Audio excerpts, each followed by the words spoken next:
નમસ્કાર, આપ જોઈ રહ્યા છો સ્પાર્ક ટુડે ન્યૂઝ। વડોદરા શહેરમાં મકરપુરા પોલીસ સ્ટેશન દ્વારા આગામી ગણેશ ઉત્સવને લઈને આગમન યાત્રાથી લઈ વિસર્જન સુધીને તમામ માહિતી માટે વિસ્તારના તમામ મંડળના સભ્યો સાથે મિટિંગ કરવામાં આવી। વિસ્તારિત વાત કરીએ તો હવે ગણેશ ઉત્સવની શરૂઆત થવાની છે અને તે પૂર્વે આગમન યાત્રાઓની તો શરૂઆત થઈ ચૂકી છે, ત્યારે પોલીસ સ્ટેશનમાં ગણપતિ મંડળો સાથે મિટિંગ કરવામાં આવી રહી હતી। મકરપુરા પોલીસ સ્ટેશનના પીઆઈ વિકાસ પટેલ અને પીઆઈ ગાયત્રી રાજપૂત દ્વારા મકરપુરાના આશરે 120 મંડળો સાથે મિટિંગ કરવામાં આવી, જેમાં પીઆઈ શ્રી વિકાસ પટેલ દ્વારા ખૂબ જ સરસ રીતે મંડળના તમામ સભ્યો સાથે તેઓ દ્વારા વાતચીત કરવામાં આવી। મંડળના સભ્યોના શું પ્રશ્નો છે તે પણ સાંભળ્યા અને એમના દરેક પ્રશ્નોનો તેમણે નિકાલ કર્યો। લાગતી વળગતી જે પણ જાણકારી છે તે તેઓ દ્વારા મંડળના તમામ જે અગ્રીમો છે તેઓને આપવામાં આવી। પોલીસ દ્વારા જે ગાઈડલાઈનનું જાહેરાત કરવામાં આવી છે તેનું પણ દરેક મંડળો દ્વારા પાલન કરવામાં આવશે તેવી પણ મંડળોના જે અગ્રીમો છે તેમના દ્વારા બાહેંધરી આપવામાં આવી છે। સામાજિક કાર્યકર્તા પણ ભાઈઓ લગભગ બોલતે છે, ધર્મથી હંમેશા જોડાયેલી અને મારી હાથ જોડીને બધા જ ભાઈઓ હિન્દુ છો અને મારી એટલી જ નાની રિક્વેસ્ટ છે ભાઈઓને કે આપણને ગર્વની વાત હોવી જોઈએ કે આપણે હિન્દુ છીએ। જે ભાવનાથી બાપાને લઈએ છીએ આપણે કે આપણે ધર્મથી જોડાયેલા છીએ, ધાર્મિક છીએ, બાપાને શું કામ લાગીએ છીએ? વિઘ્ન હર્તા છે, આપણા જીવનના હરેક વિઘ્ન દૂર કરે।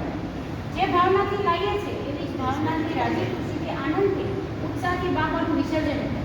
એમાં ખાવા પીવાનું હાથ જોડી ના કે ખાવા પીવાનું બંધ કરો।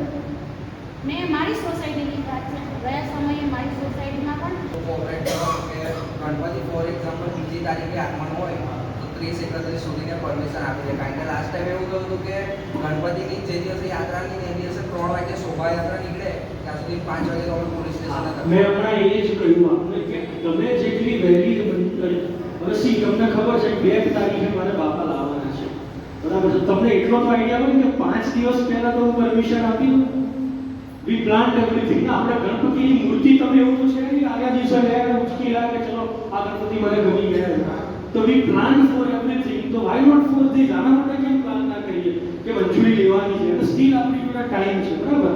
આજે 24 તારીખ થઈ છે, તમે આજે કે 3 દિવસ માંગી આપી જશો તો 30 તારીખે બી કોઈ ગણપતિ લાવવાના હોય તો આરામથી એની મંજૂરી મળી જવાની, બરાબર છે? એટલે એક ટાઈમ બાઉન્ડ અને પછી તમે ઇનફેક્ટ એક વસ્તુ બી છે કે આવતીકાલે લાવવાના તમે આજે આપો તો ફિઝિબલી એ બી પોસિબલ નથી, એ પણ તમને બધાને ખબર છે, બરાબર?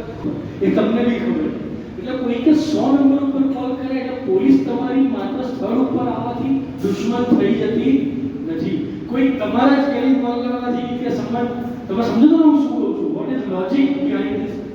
એટલે તમે એને પોલીસ તમારા મિત્ર તરીકે ત્યાં આવી છે અને કોઈ પણ કમ્પ્લેન કરે તમે આજે બી અહીંયા બેસીને 100 નંબર પર કોલ કરશો કે મારા ઘરે પોલીસ મોકલો તો પોલીસ જવાની જ છે।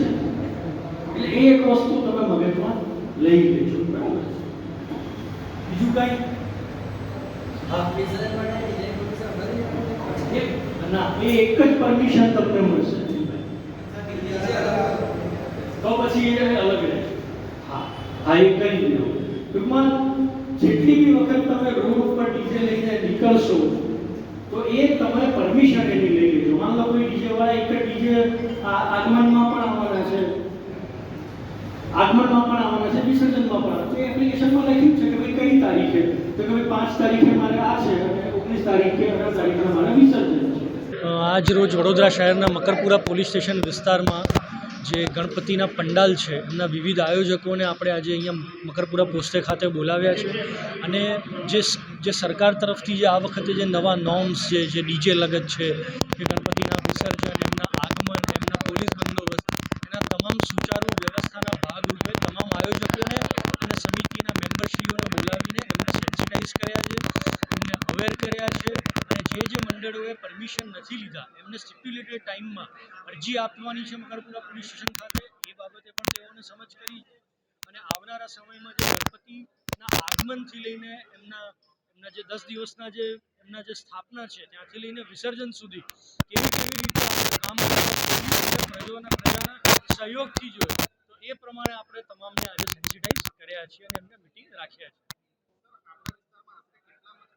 હા, વડોદરા શહેરના મકરપુરા પોલીસ વિસ્તારમાં આશરે 120 જેટલા નાના મોટા પંડાલ છે કે જે જાહેર સ્થળ ઉપર તેમના સ્થાપના કરવાના છે અને 10 દિવસ, અમુક 7 દિવસ, 5 દિવસ એવી રીતે તેઓ સ્થાપના ગણપતિશ્રીના કરશે.